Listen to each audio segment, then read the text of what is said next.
All right, welcome back. You're watching Liquid Lunch on Biz TV. Quite the terrific Tuesday we're having today, that's for sure. And, you know, there's so much going on here in the world, and I have been trying to point this out for quite some time. I feel like the white Christian male is under attack in America. There's not like a person that sticks up for that group. There are all kinds of fractional organizations. Certainly the white Christian Italian American man is under attack because Christopher Columbus can be beheaded anywhere and no one does anything about it. But, you know, we're joined right now by Tim Constantine. He's the author of a new book, White Guys Are Okay Too, which sounds like something reasonable, you know? We are okay too. In every case of people, there are outliers that are whack jobs. But Tim is an award-winning writer at the Washington Times, broadcast the Capitol Hill show from D.C., all across the U.S. And you know, Tim, it's so crazy. I was saying it months ago that I feel like the 50-year-old white Christian male is literally under attack. He's unrepresented in, you know, the public discourse forum. Absolutely. I started working on the book maybe like a year ago, and it was because my son and I were sitting and watching TV, and one of the hosts made the typical comment, taking white men to task. Oh, old white men, and we were the biggest terror threat in the United States, I think, in that particular instance.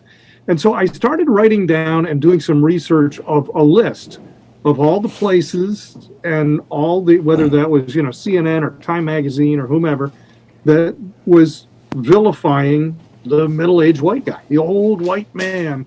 And the list went on and on and on and on. And so in the introduction to the book, I actually include like 3 pages of just people insulting old white men. We've got to stop the old white man.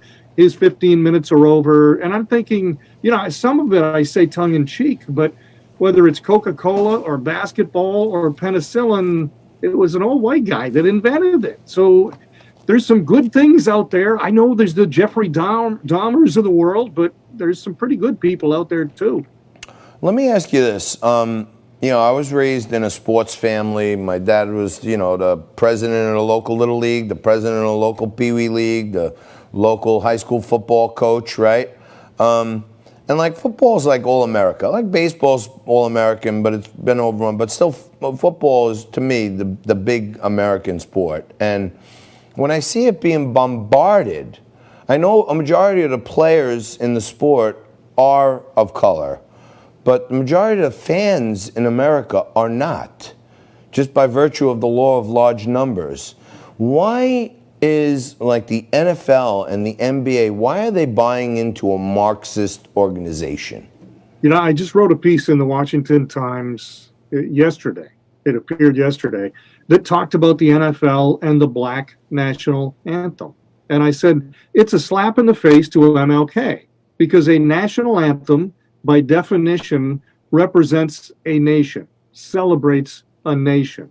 And you want to go all the way back to the 1800s. The Supreme Court had a case, Plessy versus Ferguson, that said in those times, separate but equal. That was the exact thing that Martin Luther King Jr. and the civil rights movement fought against. They didn't want separate but equal. They wanted everybody the same. And I want that with the NFL or the NBA or anywhere else.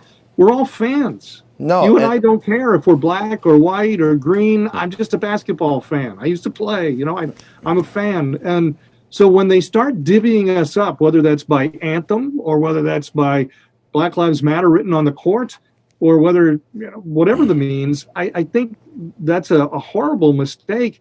The NFL's ratings this first weekend were down about 17% from last year, and I'm not surprised. They're turning people off.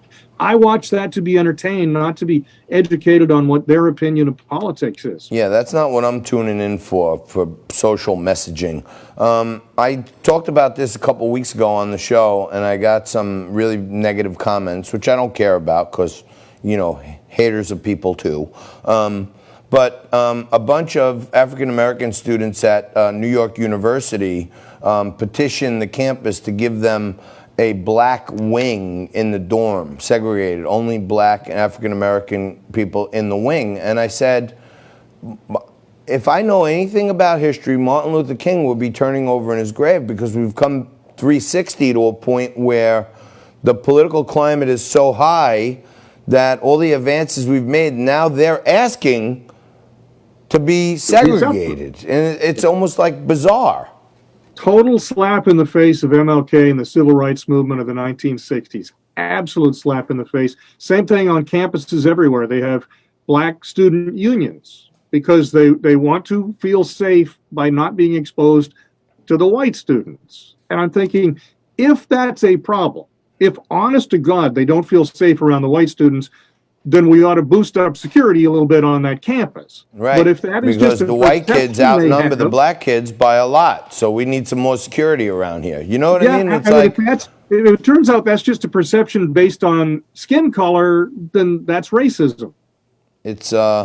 it is quite bizarre. I'll tell you that. I got some good news yesterday from the head honcho over here at Biz TV that we got approved to carry the presidential debates. Excellent. So Biz TV, and I'm going to be hosting that show in prime time, and then a post-debate show. And I guess, one of these times Chris Wallace will be the moderator. And I know you want to talk about Chris Wallace has quickly become the most loathsome person on Fox News. What happened to him?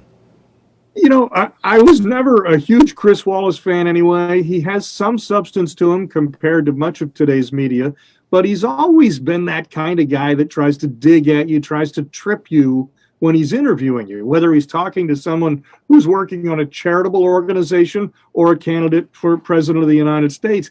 And I don't like interviews like that. When I do an interview with President Trump, when I do an interview with anybody, whether I agree with them or I disagree with them, I think my role is to ask a question and then get out of the way. People already know what I think. I host a radio show. They don't need me to interpret in the moment for what Trump really meant. If I ask him a question, get out of the way and let him answer. If I ask Joe Biden a question, get out of the way and let him answer, and then let people make their own deduction as to what that really meant. But I don't need to decipher everything as it's done in real time. And I think that Wallace does that. I never liked his dad. I mean, that's terrible to speak ill of the dead, but I never liked his dad. I thought his dad was always mean-spirited and trying to trip people up. And now Chris appears to be following in that same vein. Yeah, I think Shepard Smith probably held the #1 spot at Fox for a while for being, most anti-Trump, or at least most liberal. Now he's gone.